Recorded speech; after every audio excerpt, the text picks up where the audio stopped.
Tot ce a fost până acum a fost o introducere. De acum urmează.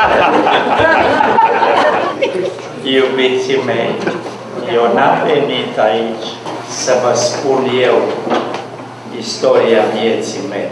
Eu am venit aici, am întrebat pe cineva, de ce mă duc eu? Tu te duci, mi s-a spus, să mănânci și să asculți ce spun alții. Pentru ca să aud că urmează să țin și eu un speech. Auziți, nu-i dați la un preacher magnetofonul în mână și să nu-i spuneți cât timp are.